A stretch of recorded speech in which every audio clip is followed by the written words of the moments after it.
Salut, c'est encore Emina ND pour une nouvelle recette de gâteau à la vanille. On va passer directement à la réalisation puisque les ingrédients, vous les découvrirez étape par étape.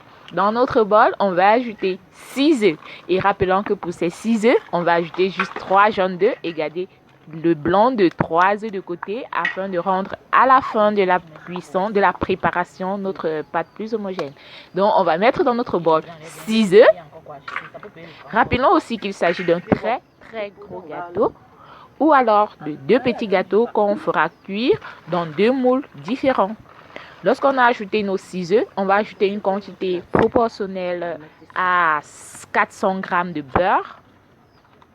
Comme vous pouvez bien le voir à l'image, on va ajouter une proportion équivalente à 400 g de beurre. On va ajouter ensuite une quantité proportionnelle à 250 g de sucre. Rappelons ici que nous avons réduit la quantité de sucre vu le taux plus ou moins élevé de problèmes de santé liés à la consommation abusive du sucre. Du coup, nous faisons des gâteaux plus ou moins sucrés adaptés à la consommation de tous. Lorsqu'on a ajouté notre sucre, on va remuer notre mélange, comme vous le voyez à l'écran. Et avec du beurre, on ne peut pas obtenir à cette étape un mélange vraiment homogène. Donc rassurez-vous juste de faire l'effort de rendre le mélange liquide. Ajoutez ensuite un bol de lait. Je vais dire une équivalence de 0,40 litres de lait. Vous pouvez choisir du lait caillé ou alors du lait en poudre que vous ferez diluer dans une quantité d'eau relative à 0,40 litres.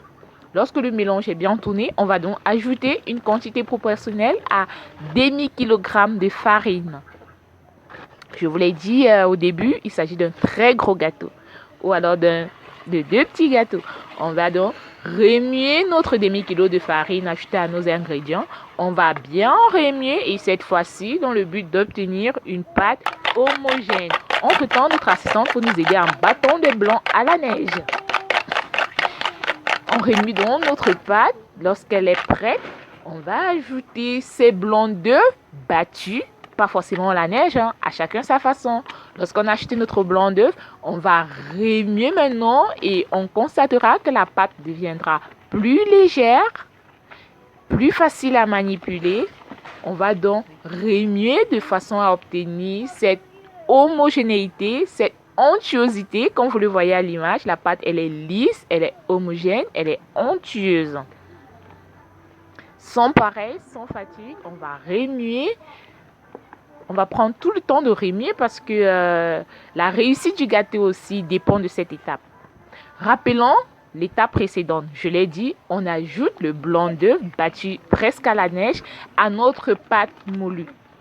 Qu'on remue en prenant tout son temps sans être pressé parce que, je vais le rappeler une fois de plus, la réussite du gâteau dépend en très grande partie de l'homogénéité de la pâte. On va donc remuer, prendre tout son temps et remuer avant d'y ajouter une quantité aussi proportionnelle à 150 g de levure. Comme vous pouvez bien le voir à l'image encore, une quantité proportionnelle à 150 g de levure chimique, la levure blanche.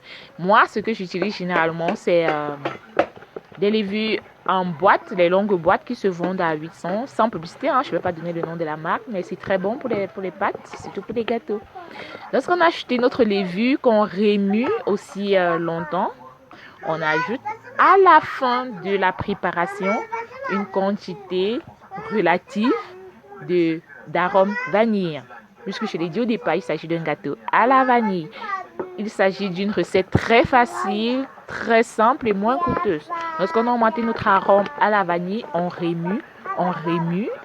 Lorsque la pâte est...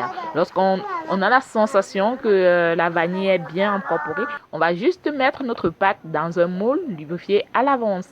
Et comme vous pouvez bien le voir à l'image, j'ai choisi de mabrer mon gâteau. Mabrer le gâteau, c'est y ajouter dans une petite quantité de pâte du chocolat.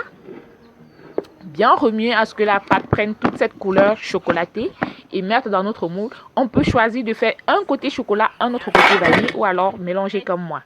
Vous verrez à la fin le résultat. Waouh! Le résultat est tout simplement impressionnant. La beauté y est et rassurez-vous aussi, le goût y est. C'est tellement bon, ça sent bon, la vanille envahit la pièce. On a choisi de faire des gâteaux typiquement chocolatés à la vanille, des gâteaux marbrés. On voit là ce mélange de blanc, de chocolaté et c'est vraiment succulent. Je vous le conseille, essayez, c'est facile.